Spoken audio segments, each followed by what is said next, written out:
Hello friends, today we are going to discuss about the second law is the real law of motion.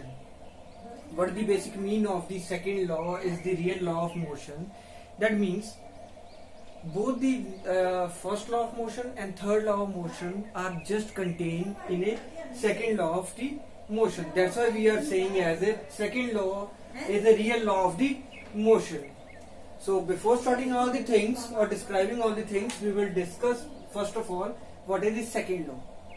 Second law states that the rate of change of momentum of a body is directly proportional to the external force applied. That means force is equals to dP upon dt, either m equals to ma. Then that is just related to the basic statement of the Newton's second law of motion. Now we have to prove the second law is the real law. That means second law contains both first law as well as the third law. So to prove the first law in a second law, we'll take a one common example. Okay? What it is? According to the second law of motion, the external force applied to a body at the time body produces an acceleration A, and force and acceleration are related by a relation of the second law. Force is equals to m into A. Clear? Next thing, if there is no force is applied on a body, if there is no force has been applied on a body, then what happen? At that time F should be 0. If F should be 0, that means ma is equals to 0. So mass of a body never be 0, that means A, acceleration will be 0. If acceleration will be 0, use that acceleration in a first equation of motion, V equals to U plus AT. For A equals to 0, at the time, if you are going to put the A 0 here, so this term will be 0 and it come out to be V equals to U. That is nothing but that is the first law that contained in a second law. What it mean? V equals to U. What it mean? It means if any body or object is in a rest position, that body will be continue in a rest position. If any body is moving with the initial velocity u, it will remain in a uniform velocity.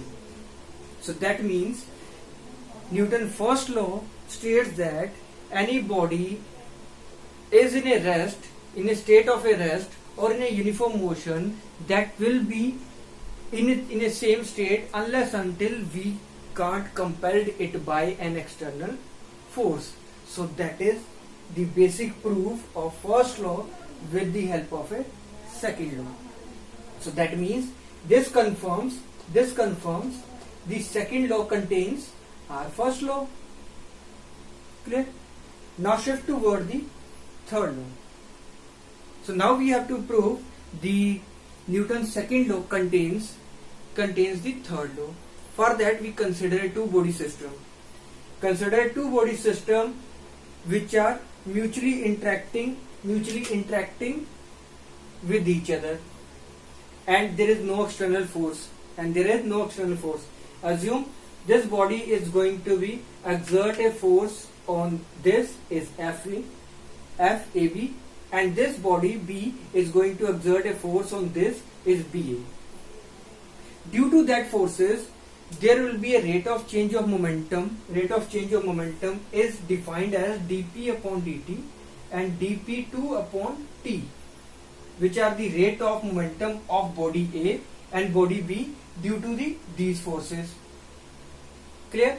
For the total system or total forces, it can be written as a force AB plus force BA, which is further equals to dt upon dt bracket P1 plus P2. Now come to the air condition. Here we have considered there is no force acting on a system. If there is no force acting on a system, what it mean? It means total momentum of a system will be constant.